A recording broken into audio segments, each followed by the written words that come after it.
Hello, everybody, and welcome back to Torraine Walker TV. I am Torraine Walker. Thank you for coming into on Wednesday evening to chop it up with me. Sorry, it's been a long delay. Been working on a few projects, so I haven't been able to be on YouTube as much as I'd like to. But now that some things are out of the way, we can get back into the work. So again, thank you all for showing back up. And again, if you like my work, and I know some of y'all know me from social media, you can support the channel via Cash App, PayPal, Patreon, or Venmo via Torrin Walker. Everything under there is Torrin Walker. In 2021, Atlanta Mayor Keisha Lance Bottoms announced that an area of land that was once the site of the Atlanta prison farm had been selected for the site of a police training center. The $90 million site would include a shooting range and a mock village that led to the project being nicknamed Cop City. That announcement has been met by constant protests by activists opposed to what they claim the impact of the center will have on the environment, the police culture of Atlanta, and the police culture to communities around the wider world. Last week, Republican State Attorney General Chris Carr released an indictment charging 61 Stop Cop City activists under Georgia's RICO Act. Protesters were being prosecuted for donating the bail funds, handing out flyers, and self publishing magazines, a move civil rights advocates worry could set a dangerous prosecutorial precedent for other organizations nationwide. Some of those charged are facing up to 20 years in prison. And I wanted to bring in some people who were involved in the protest to get their take on what's been going on.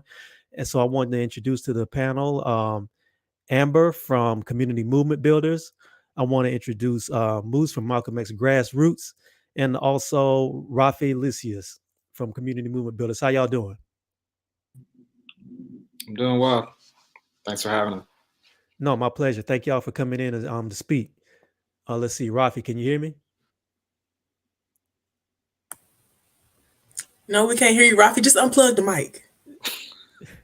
just yank that shit out. Rafi may have to, yeah, brother. I see you talking, but I can't hear you, brother. So you may Yeah. have to drop down and come back in. Yeah. But anyway, we'll keep you on until something's going. If maybe unmute your mic or do whatever you need to do, maybe come back in. But everybody else good? Amber, can you hear me? Yeah, I can hear you. All right, Moose, you got me? Yeah, I got you. I got you. I'm here. All right, all right. Well, while we're waiting for Rafi to do his thing, we'll keep it going. Let's see, what drew you to the activism against the Stop Cop City protests? Amber, I'll start with you, and then we'll go on to Moose.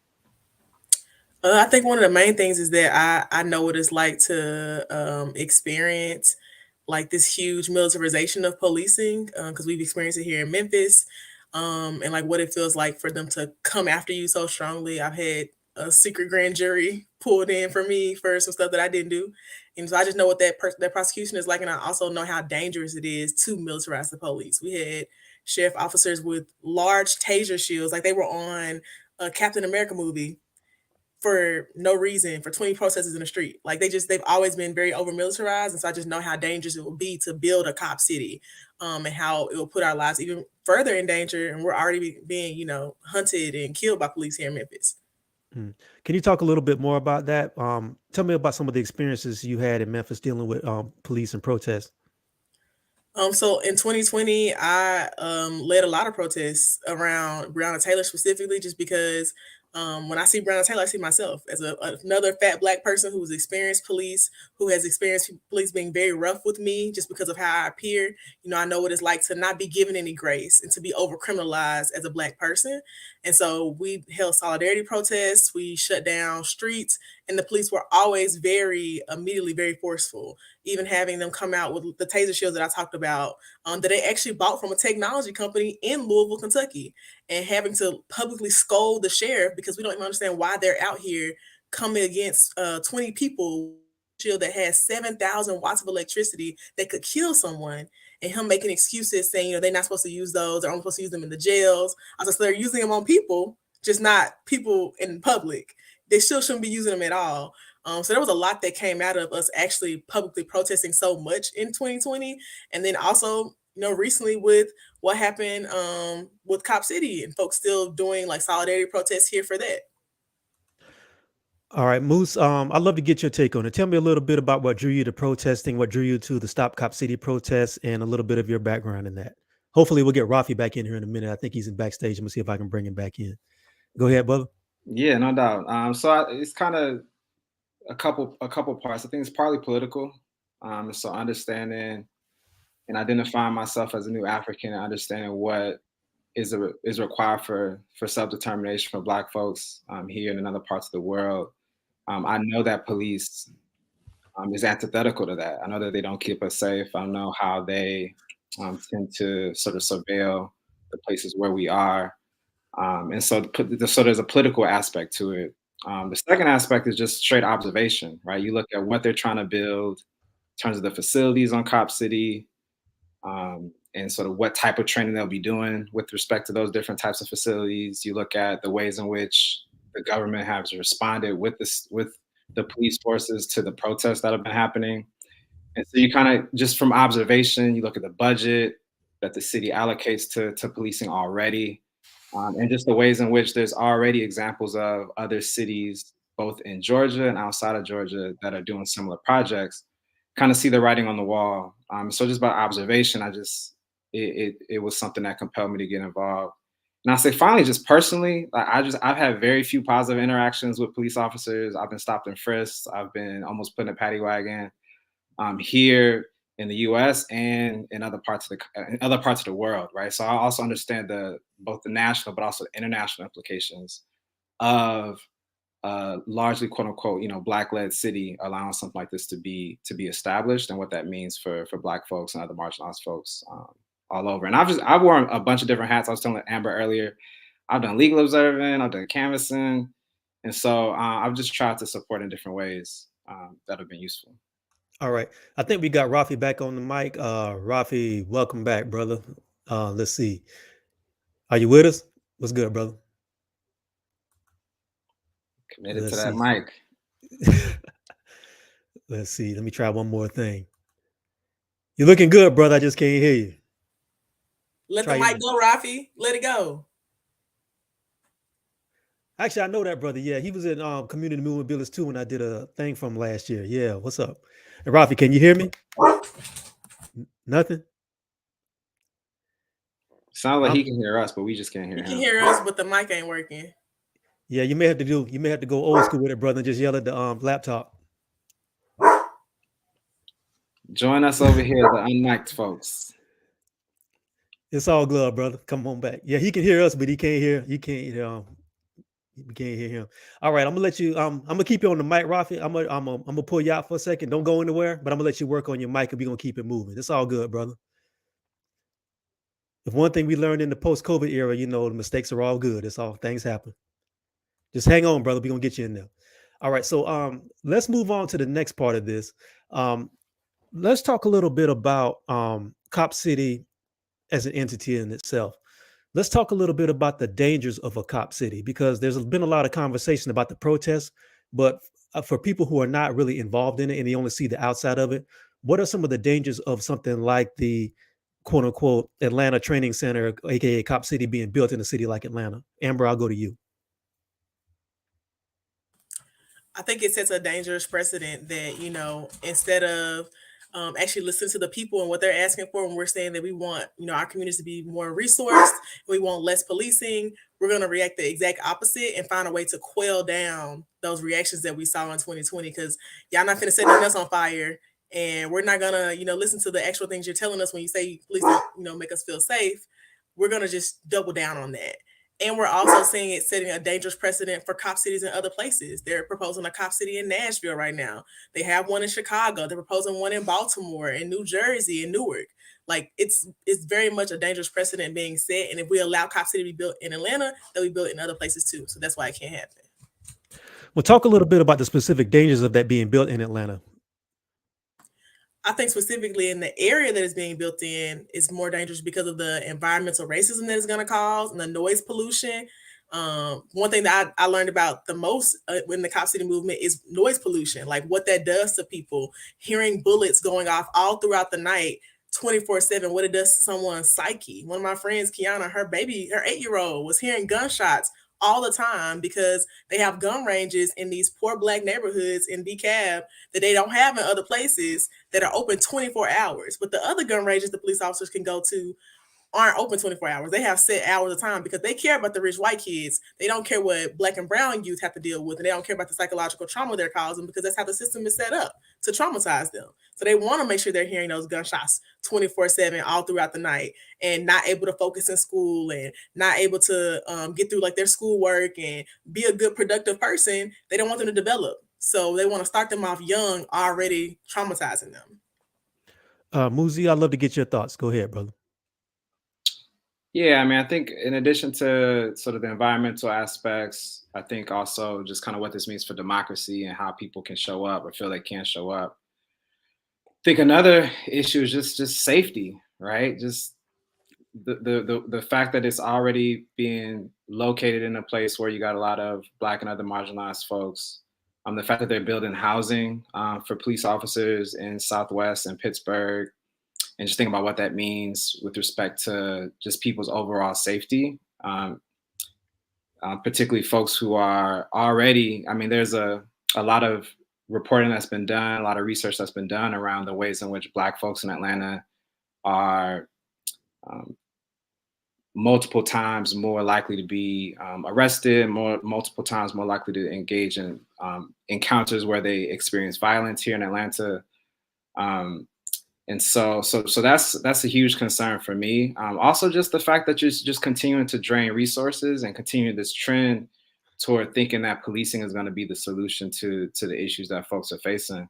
I mean, ultimately, police respond to things that happen, right? And so it just continues this narrative around, well, for things to stop happening, we just need to kind of put more money into policing. And so it makes me think about just the continued under-resourcing of local schools, of different parts of the social safety net that will continue to be an issue, right? We have houselessness all over the city. I bike to work every day and I'm always passing, our houseless homies and what have you. And so just knowing that that's going to continue to be the case, but also that folks are going to continue to be swept away, right? We got I think the World Cup is coming here, right? So I think there's some preparation, some repeated activities around sort of cleaning up the city that happened when the Olympic Games were here. That I think they're preparing for. So that makes me concerned. And then just the fact that, again, for folks like myself, my comrades who care about, being able to be in a space where we can experience self-determination and sort of experience ways in which we can make decisions as communities.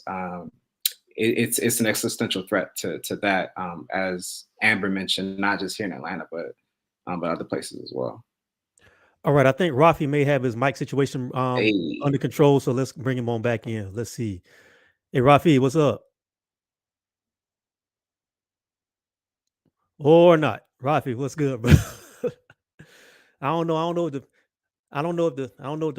the men in black messing with you tonight or what's going on, brother. But that mic situation giving you hell.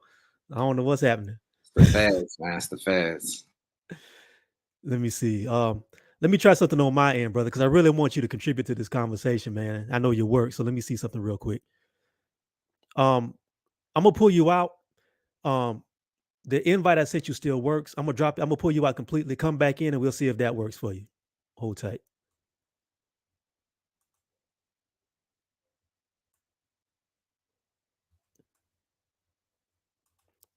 Okay, let's see.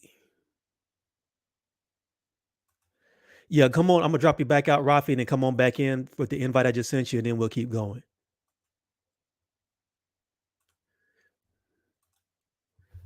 All right. So well, let's keep going. You mentioned the existential dangers that are in place with this. And you mentioned something, Moose, that I think is really important. You talk about the economic aspect of like the World Cup possibly coming here. When I first moved to Atlanta, it was right before the Olympics came. And I remember how there was sort of like this general, for lack of a better term, house cleaning that happened where there was a homeless population downtown. And there was a thing where the city government was giving people one-way tickets to basically just leave out of the city on Greyhounds and never come back. And there was the ACLU pushed back against that, but there wasn't a level of militarized policing at the time nationwide that there is now. Do you think something like a cop city, or just the attitude of militarized policing that's happening just across the country that we've seen kind of like made its debut in Ferguson? Do you think that would be employed against poor people in poor neighborhoods of the homeless to try to like clean these people out so it can make a sort of a good impression to people who are coming into the city? I mean, that's absolutely my impression. I mean, I think at the end of the day, you know, being someone who's relatively new to the city, but also kind of understanding sort of Atlanta and sort of being sort of a Black capitalist kind of mecca, if you will, it's just very clear that the economic interests are really pushing a lot of what's going on. And given the fact that, I mean, you could look at World Cups, you can look at Olympic Games that have happened over the past several decades, right? And the ways in which there's all this talk about there being economic benefits, increased tourism, all these sorts of things that people think is going to come with it. But there's all these sorts of negative implications, negative externalities that we see time and time again, where the people who are most on the margins are disappeared, if you will, because of the business interest, the economic interest, right? We want people to come here. We want them to sort of quote unquote feel safe, so on and so forth. And so I absolutely see that is part of this process. I don't know how much it is in terms of part of the timeline, but I absolutely see those things as part and parcel. And again, what does it mean for folks to come to Atlanta and say, oh, wow, like this is, you know, quote unquote, such a safe experience. I don't see houseless people. And then go back to their home countries and be like, well, you know, they got a cop city here. You know, maybe that's part of what allowed them to kind of make sure that nothing happened, right? So there are these ways in which I think that's definitely been contemplated as a precursor to the World Cup, but also I'm really worried about what flows from that after the World Cup. Gotcha. Amber, can you talk a little bit about the demands that people who are pushing back against Cop City have with the state and the city of Atlanta? I mean, I think the main demand is no cop city. No cop city here, no cop city anywhere. But specifically around the housing in Pittsburgh is that, you know, those residents don't want cop housing built there. They want them to take that money and put it into a trust to fund repairs for their homes, to pay off their property taxes, like put back into the community, the legacy Pittsburgh community that's already been here, instead of trying to bring cops into our neighborhood that we don't need. All right, let me go to Rafi. Hopefully this is the fourth time will be the charm. Let me see if he's here. Hey, Rafi, you here? You with us?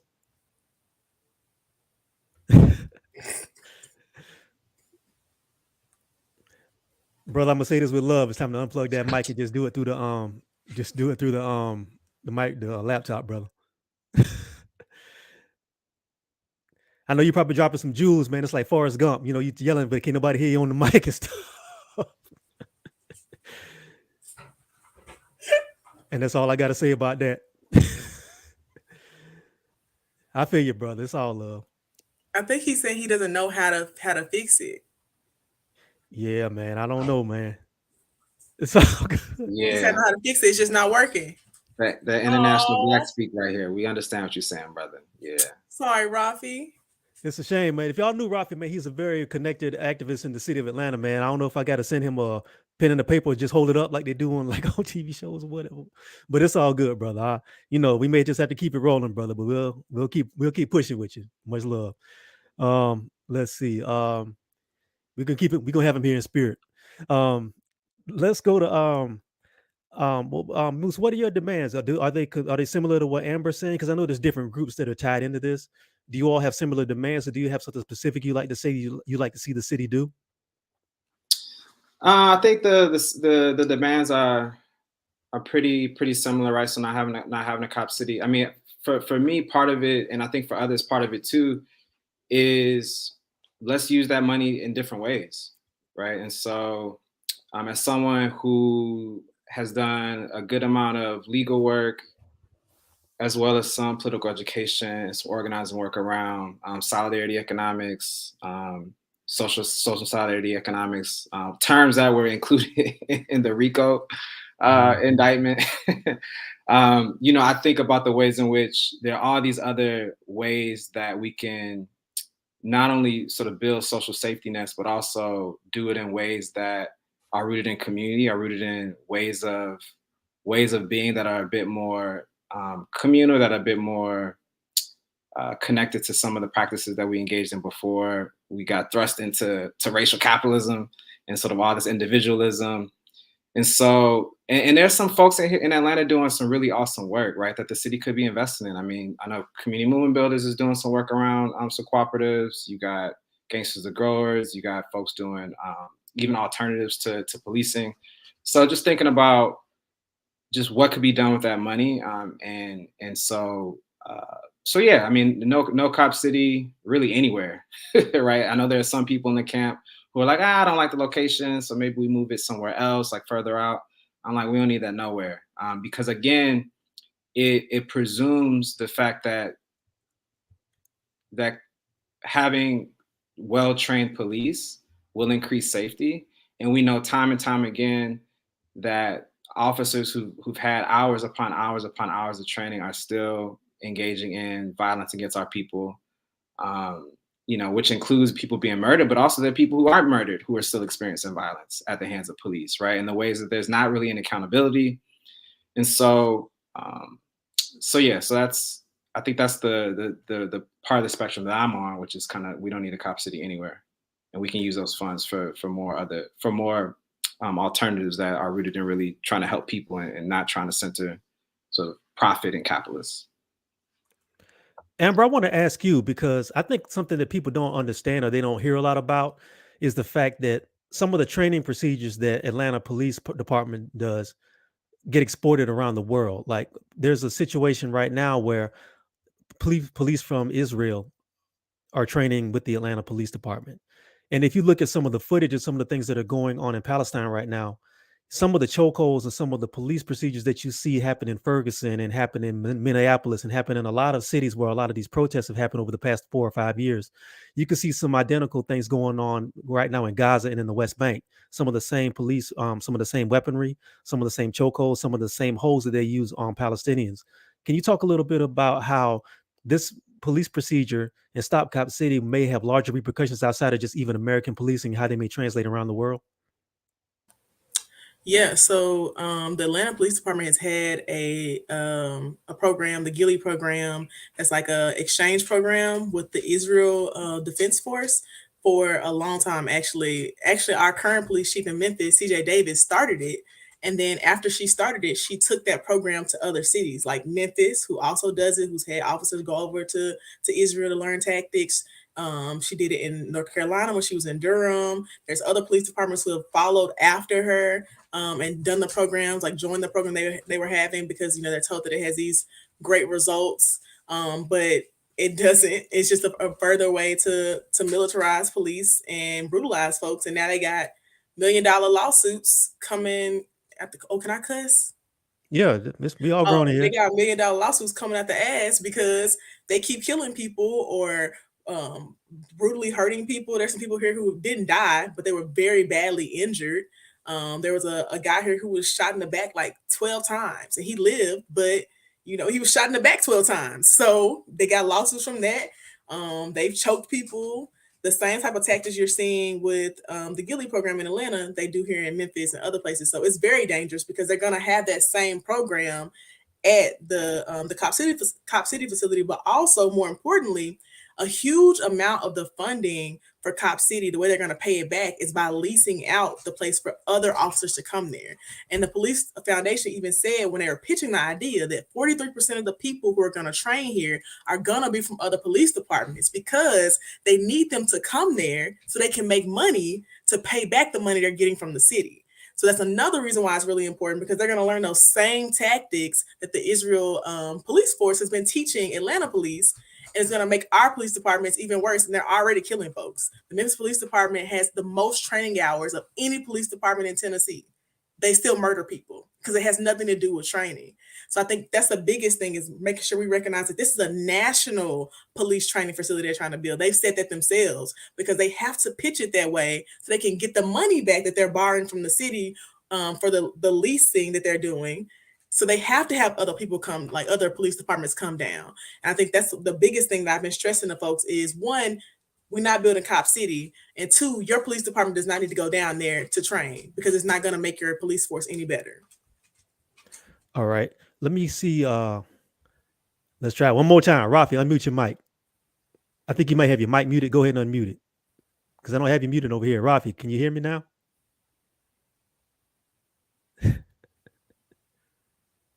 He can hear us, but we can't hear him. Yeah.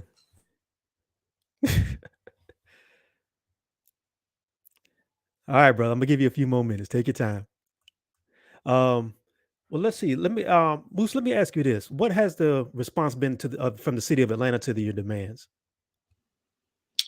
Yeah, so it hasn't been positive at all, and I think at worst it's been very antagonistic and dismissive. And so let me see. So you've had at the earlier in the earlier parts of the movement where folks were actually in the Weelani Forest, which is the site where they're trying to build Cop City. You had raids of different natures that took place there. This is prior to, I believe, when they started to do a lot of clear cutting because you have forest defenders there.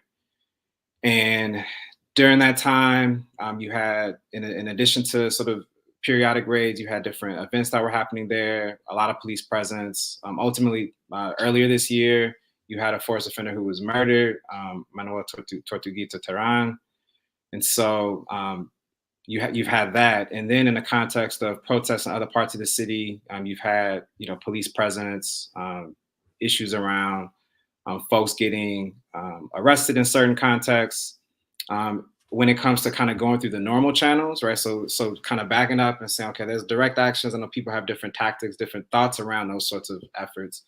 When it has come to going through the official channels, quote unquote, reaching out to council members, it's been sort of crickets, or like, I've reached out to my particular council member, we don't agree on this. And so, people come out to give public comment, right? And so you had record-breaking numbers of people, record-breaking numbers of hours spent by residents of Atlanta, mostly, right? Like 90% of the comments being against this, only for the city council this summer to double down and affirm additional funding for this program. And then once that was done, as you might know, and people might know about the referendum, where organizers are now trying to get this sort of vote around Cop City on the ballot as early as November, you have to get a certain amount of signatures in order for that to go to the ballot. And so the mayor was very antagonistic about that from the outset, just saying that, stuff like, there's no way y'all can legitimately do that. And so signatures have been created, not created, signatures have been collected. Once the idea around submitting them came up, they talked about using signature verification, which is a tactic that's used to suppress the vote in other contexts like elections. And then now that we've submitted 16,000 petitions, which is almost double the requirement based on Atlanta law, they're talking about not actually starting to verify them because there's a pending court case that is in short around whether or not the deadline should have been extended for us to submit petitions. And so it's been very negative, particularly through the direct channels. But then also when you think about the response from police, even at peaceful events, it's just kind of giving you a precursor of the fact that the problems are only going to get more extensive. And I think the last thing I'll say, because I don't talk too long, I'll stop there because I see some stuff in the comments I want to respond to, but I'm gonna just chill. Okay. All right. Amber, let me ask you, what have you seen as far as like the response from city government, the city of Atlanta? One, I want to add that also the judge on the case for the Cop City vote stuff even said like the city is making this more confusing than it is.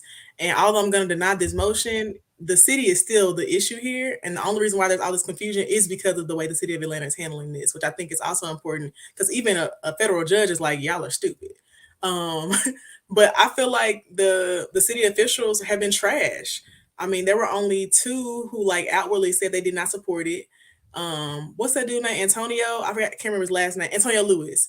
He was straight trash until people started literally having to attack him and go after him. Then he was like, okay, yeah, you're right. I'm not going to support this. Having to literally explain that this is what the city charter says, that you still have the opportunity to vote no on this. Then all of a sudden he's on our side. But he really didn't fight back, even though his community was saying they didn't want it. So I think this is one of the most direct forms of government I've seen, really just saying that we're not going to do what the people are asking for, even though 400 people showed up to make public comment.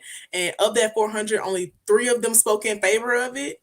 And most of those people who came to speak to make comments were from Atlanta. I think there were only maybe 10 people who weren't actually from Atlanta, because I came and made comments too, because anyone can in Atlanta. But that's over 300 people, and you still supported it. You're showing that you support the property, the police, and the militarization of the police force there, and you don't care what the people think, and you don't care who this harms.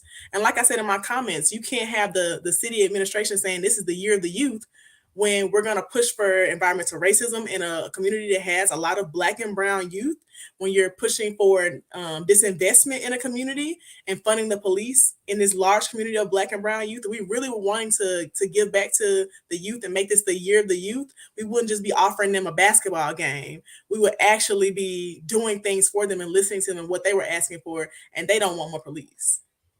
All right, everybody. Okay, hold tight. Fingers crossed.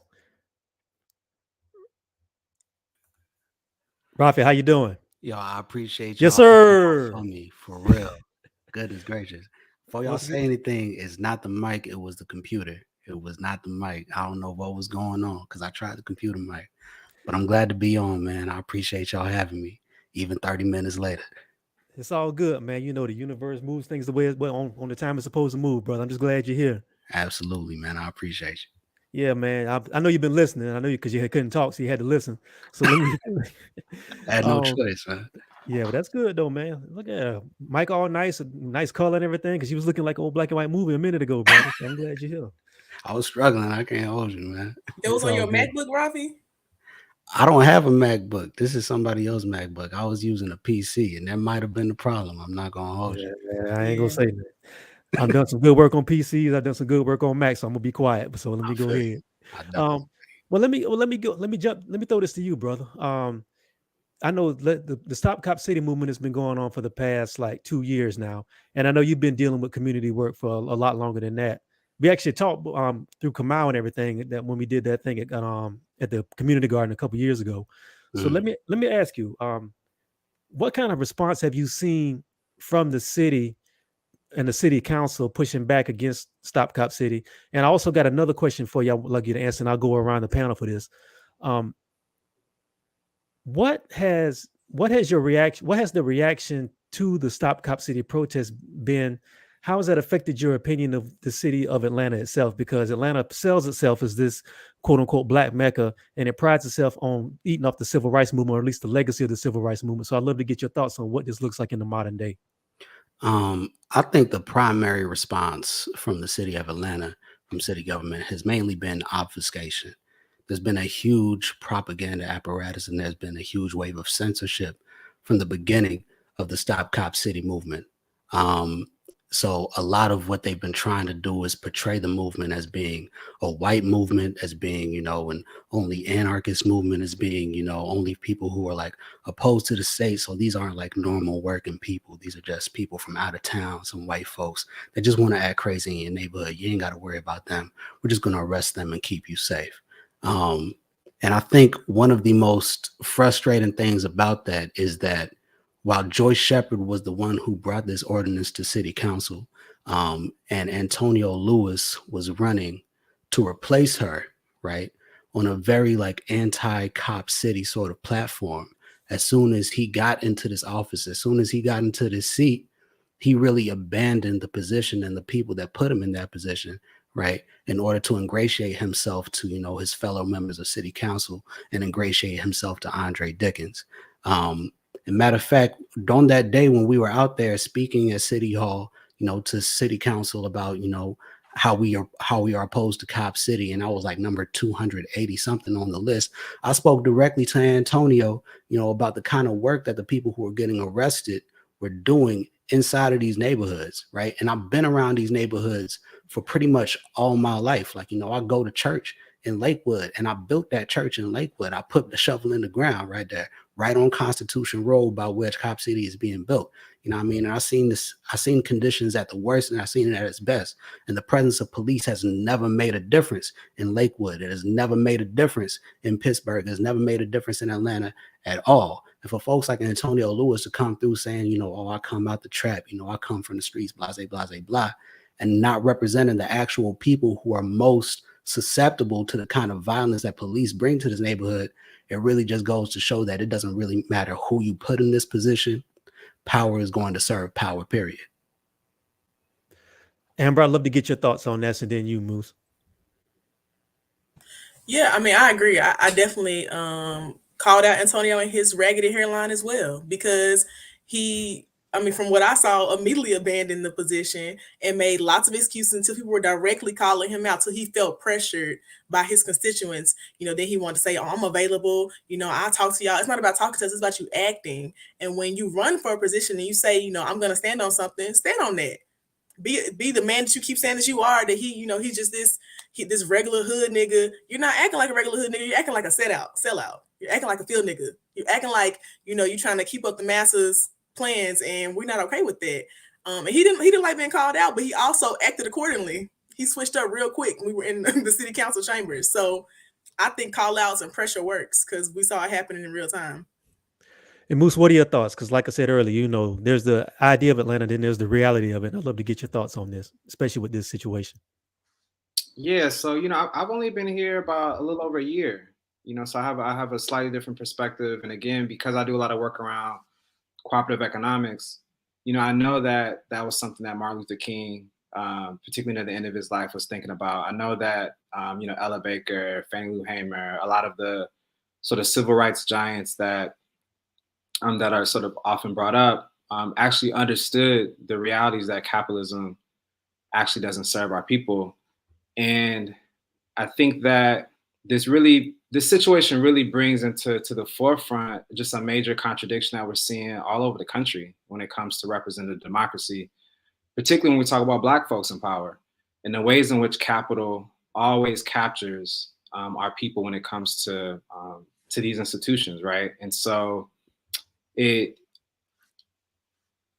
think one of the interesting things that I want to see that comes out of sort of how things are continuing to move, and is how we think about sort of participatory democracy, direct democracy, ways to sort of build dual power that are actually going to be necessary for us to get the kind of changes that we want. Because you can't, the saying, right? You do something, you can't keep doing the same thing, and it has a result, and you expect a different result, right? And that's a problem with you if you keep expecting that. And so, in a weird way, I'm optimistic, just because I've lived in DC, I've lived in New York, a couple other places, and what's really been really interesting about the movement here is just this is just my perspective, right? There's some OGs in some of those cities I don't want to disrespect or like make feel any kind of way, but it's been really interesting to see the coalescing of different movements in Atlanta around Cop City, and just kind of the way it's kind of moved I don't know, it's just not something that I've seen before. So I'm really interested to see how that moves. And I'd love to get us some of these questions in the chat. But yeah, that's it. Okay, all right. Well, let me ask this, and this is something that I think is really important that people from outside the city don't understand. There's the image of Atlanta, the image that it sells to people who are coming in, the Martin Luther King, the Coretta, the civil rights movement, John Lewis, and all the people who actually put that work in. And then there's the reality of Atlanta, because like you said earlier, Moose, I'm in the city as well. And if I leave when we finish the show, if I go get on the road and go to downtown to Five Points right now and go to Peachtree Center, all you're going to see is homeless men, homeless Black men. You're going to see people who don't have any affordable housing. You're going to see people who are dealing with drug issues. And these are all Black people. This is a Black city. But we live in a city where if you don't see that and you just look at what they show you on TV every day, you think everybody here's balling out of control and everybody's living well. And I think that kind of ties into it a little bit as well, because people had this idea of what Atlanta represents. And they have this idea that people in Atlanta are supposed to be supporting each other because we're all Black. But anybody who's had to deal with the system in the city knows that that's not true unless you're in certain cliques, or if you're a part of the group, or if you're part of some of the legacy families here.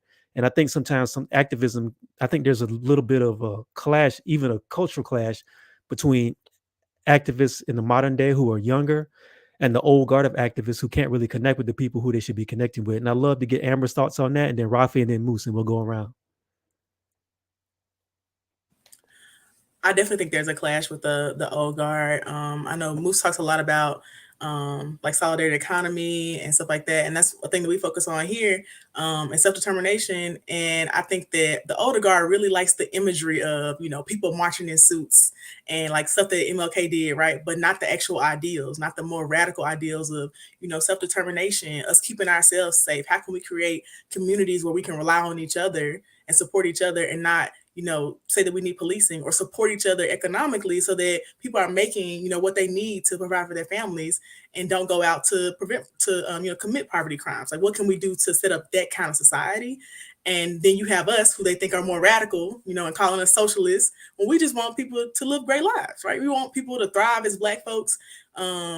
And so I think that's one of the main ways that we clash, and that they don't have the same ideals, and that they hear those words like of self-determination, and solidarity economy, right? And they thinking like, this is just radical ideal, but it's just the same thing they used to do when they was throwing rent parties for their cousins to pay their rent, or when they was letting somebody borrow something, when they made some food, they took the leftovers over to their neighbor. It's the same thing. It's just different words. Mm-hmm. Rafi, what do you think?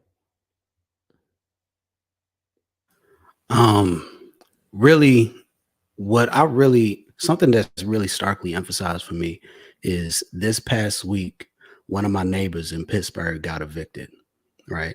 And another one of my neighbors, this is 2 Black men, right, is getting evicted from Pittsburgh, right? Just all of a sudden they're telling them, you have like 19 days to vacate the premises because they're selling the house. The landlords are selling the house.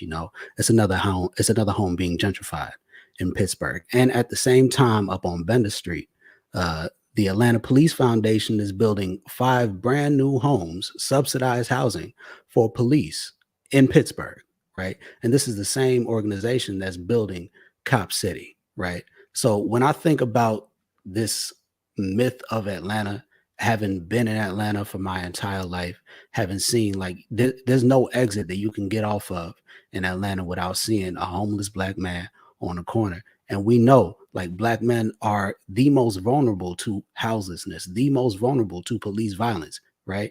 So to have this image of this being a Black Mecca for Black people, or for any kind of Black person in Atlanta, is absolutely outrageous. Like if it were the case that every houseless person that you see in Atlanta were Chinese or were white or anything else, then you wouldn't say it was a good place for them. But the fact of the matter is that almost every time that you see a houseless person on the corner in Atlanta, is going to be a Black man or a Black woman, right? And the fact of the matter is that Atlanta is failing Black people severely. Black people are doing the worst in Atlanta out of everybody.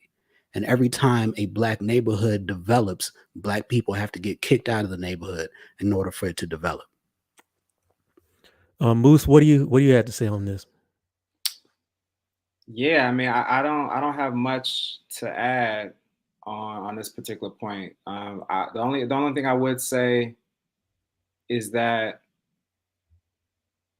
I expected to see some of the contradictions once, even before I got here, and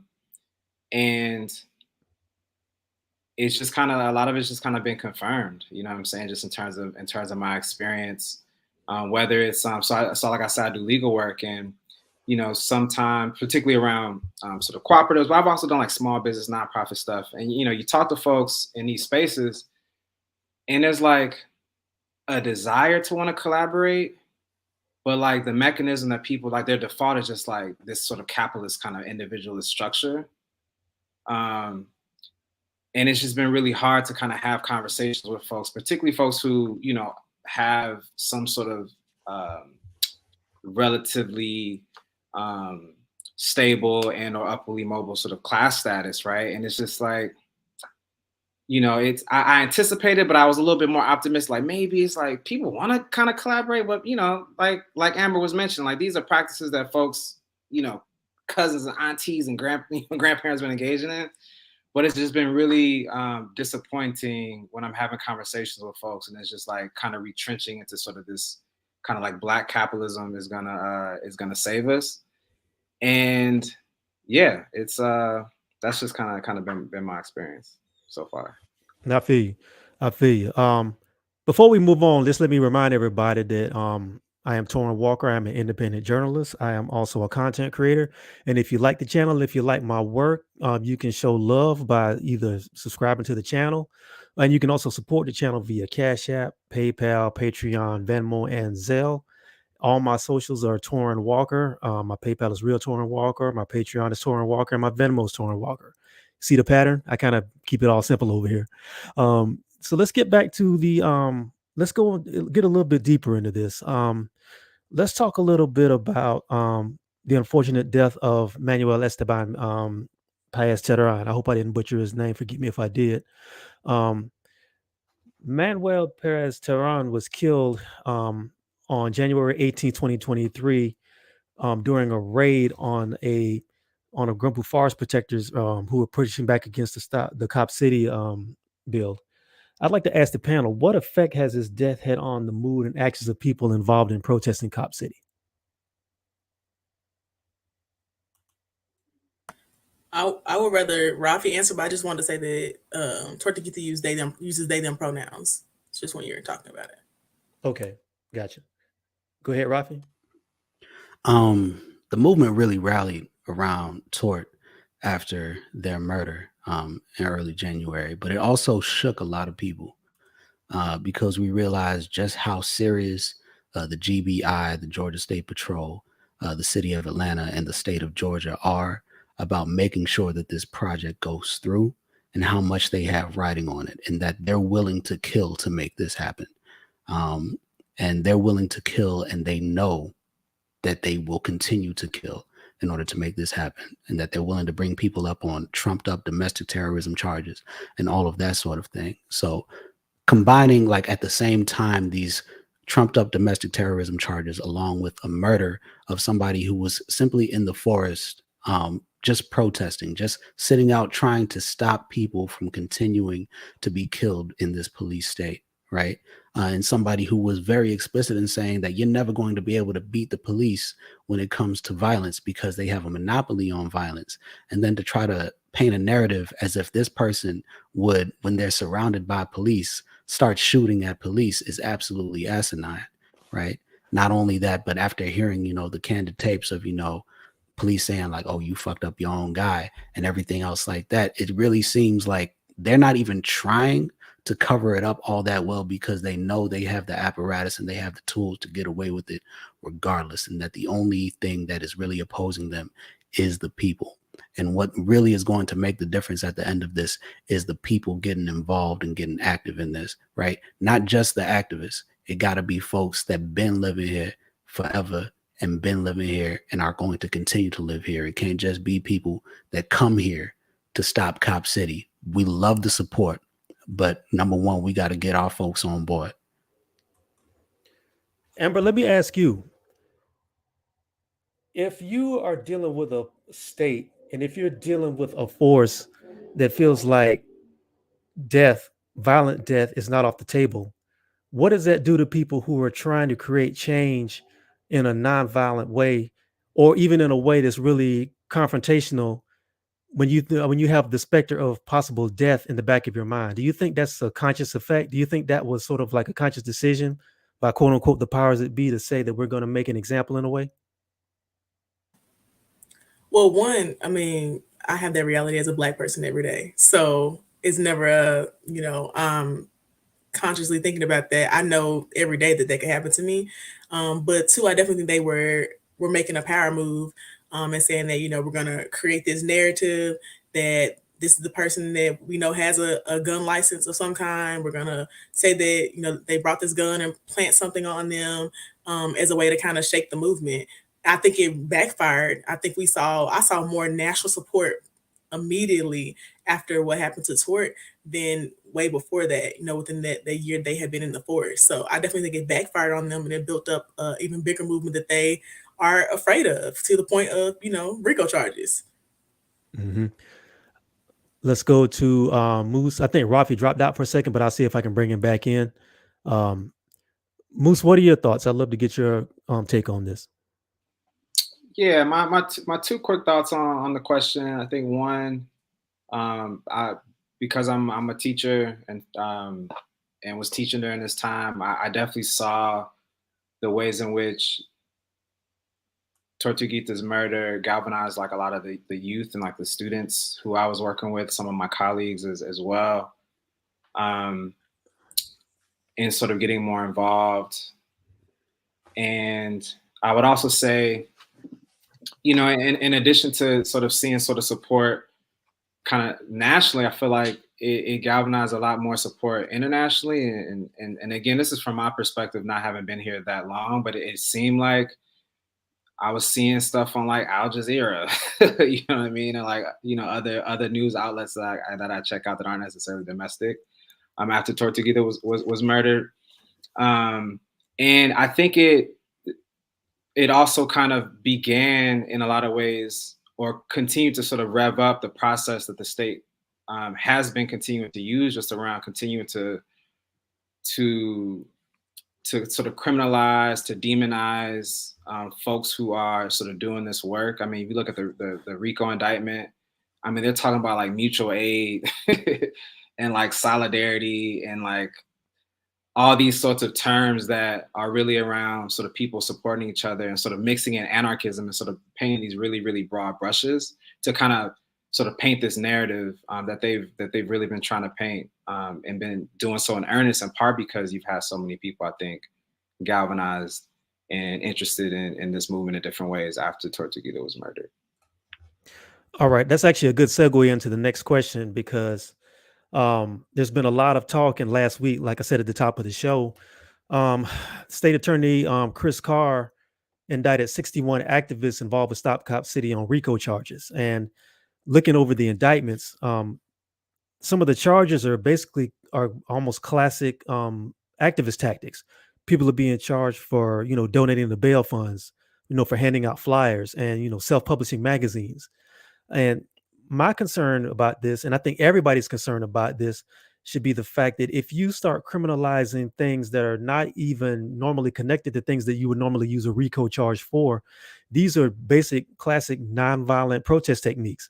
So if you're willing to put RICO charges on people where you have activists and organizers looking at possibly 20 years in federal prison, what does that say about the mentality and the attitude of people in a city like Atlanta, which builds its reputation on protests, and you're allowing these sort of things to go forward? What is that going to do to people who want to protest, not just in Atlanta, but nationwide, if this sort of thing can happen in a city like Atlanta, that again prides itself on its civil rights credibility and that sort of thing? Amber, I'll ask you, and then we'll go around. So I think that's one of the main things that Memphis and Atlanta has in common, is that, both cities really pride themselves on their civil rights history, even though both cities are full of Black capitalists that are making the city way worse, and have not lived up to any of the promises of the civil rights movement and the history that they push so much on people. And I think that's one of the reasons why I got so involved in the Cop City movement. But also, I don't think that it's going to deter people. I've experienced a secret grand jury being called on me, and just like those RICO charges won't stand, the charges against me didn't stand either. So I think that it's actually going to get people more involved than they were involved before. But I do think that the law is very dangerous. And we saw a similar law trying to be passed in Tennessee that would kind of change some statutes, especially around like protester charges of people like running protesters over, or the types of lawsuits they could be hit with that were similar to the RICO. We were just able to defeat them. But I think this is also a tester of like, what can we get pushed and passed in Georgia, and how we can make that happen in other places. And so I think that people need to watch this case very closely and see like the tactics that are being used, because I think that it's definitely going to be pushed in other states also.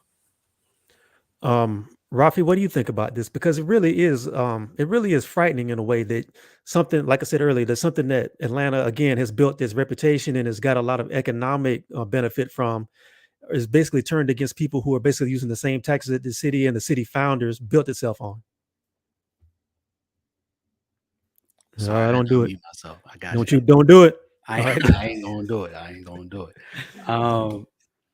I feel like the hypocrisy is glaring, honestly, with the city of Atlanta. Like on almost every mural that the city of Atlanta commissions, you'll see like civil rights heroes, and you'll see like vote, vote, vote, vote, vote all over these things, right? And then we see what happens when there's actually there's actually an effort for a democratic process to take place and have the actual citizens and voting people of Atlanta decide what's done with their resources and their tax dollars, right? We see that this is really just a farce, honestly. It's sort of meant to bring people in. It's meant to, act as a tourist attraction and a tourist destination. I remember when we protested against Cop City back in March during the week of action, and we were at the King Center, right? And APD, they brought out paddy wagons sitting in front of MLK's childhood home, ready to arrest a whole bunch of Black people for protesting against Cop City, right? And it was a peaceful protest. Nobody was out here talking any violent rhetoric or anything like that. We came out with signs. They came out with guns and paddy wagons, right? So we see very clearly, like, they have no sense of irony over their hypocrisy, right? They will stand in front of the very monuments of protest and of direct action and use those against you. Hmm. Moose, do you think this is going to have a chilling effect on people who are standing up in the city of Atlanta and just across the country? Because these are some heavy charges. Yeah, I mean, I think it'll have a chilling effect on some folks. I feel like at the same time, it'll get other folks more interested in it. I don't know which one outweighs the other, but I know that that's the attempt. And I mean, just kind of in thinking about what Rafi was saying, I mean, I think at a certain point we have to be real about what's actually going on, right? I think it's very easy to get caught up in, well, but they say that they're doing this, or well, they say that these are the values that they uphold. When over and over and over again, we have to understand that the only logic is about power, right? It's not about these values that we say, democracy, so on and so forth. And I think as people continue to sort of have to wrestle with these contradictions, right? Because these are contradictions, right? You can't say on the one hand, when it comes to state elections, we don't want to use signature verification because it's undemocratic. And then with the democratic-led city government, use that same tactic, right? And so I think it's important to just kind of continue to lift up the fact that that's the case. And I don't know, like I said, I think some people that I've been in conversation with have been a little concerned, but I would say a good amount of folks that are also being like, yo, like, how do I get involved? Because at the end of the day, you can't lock up everybody. You know what I mean? Like at the end of the day, you kind of, at least when it comes to how I think about things, the only way that we can contest sort of power through capital is through people, and through sort of using sort of this love ethic that I've been seeing all across the movement that's rooted in, we know that something better is possible. And at the end of the day, no matter how many cop cities you build, no matter how much training these police officers get, we have the data. Like we have the data that shows that it doesn't lead to an improvement of people's lives, right? Like police respond to things that happen. We need to ask, why are people doing the things that police are responding to? Like why are the youth out here doing all this wild stuff, as a lot of folks will say? Well, it's like, well, you talk to folks, the community is like, yeah, all these programs that we used to have for our kids, have been taken out, and right, there's nothing for folks to do. And so I think as we continue to raise these contradictions, have conversations with folks, I do think it will galvanize more folks than I think it will chill. All right. Let's go to a couple of the comments real quick. Shout out to my man Tim Black who came through. Said very typical of the Democrats. Y'all follow Tim Black. He's a real solid brother. He does a lot of really good political analysis. He just interviewed Cornel West a couple of days ago, so he's a good person to check out. Shout out Tim, and thank you for the support, brother. Appreciate that. Let's go to one more. Let's see who we got. Reps has been in the chat all day. So going international to learn how to kill. This is sick. That's very much a thing. I think people don't really understand the historical context of how policing travels from one city to one state and sometimes internationally.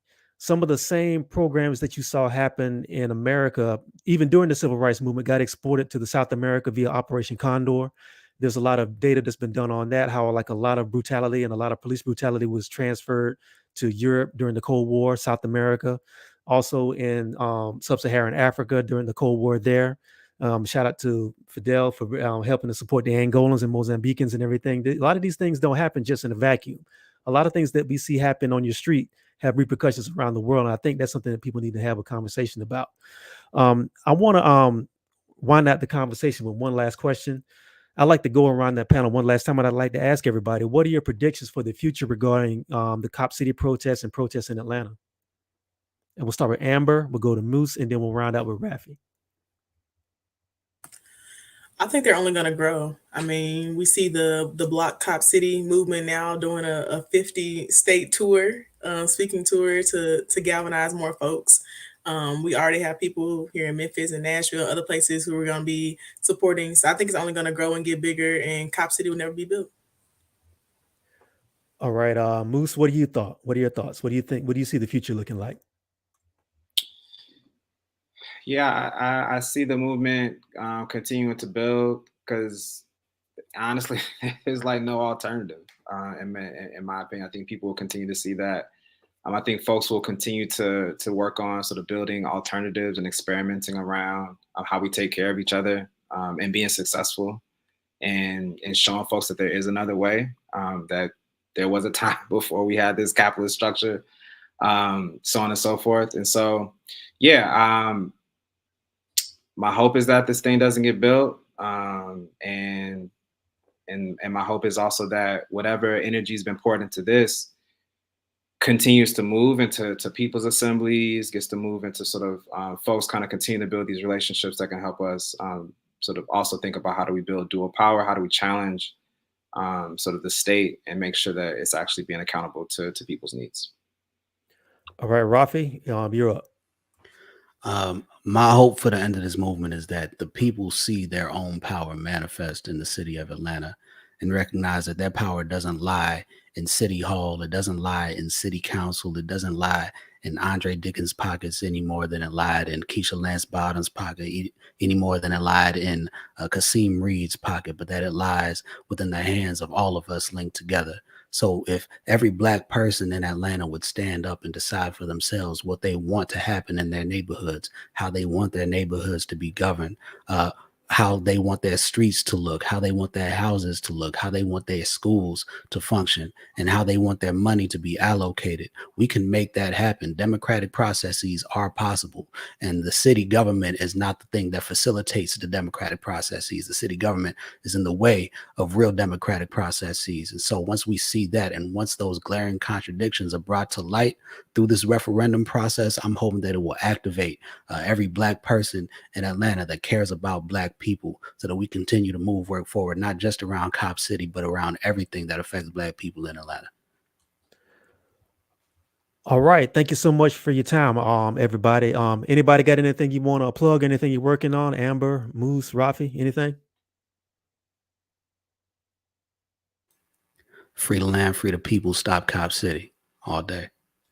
Free the land. All right. Free the land.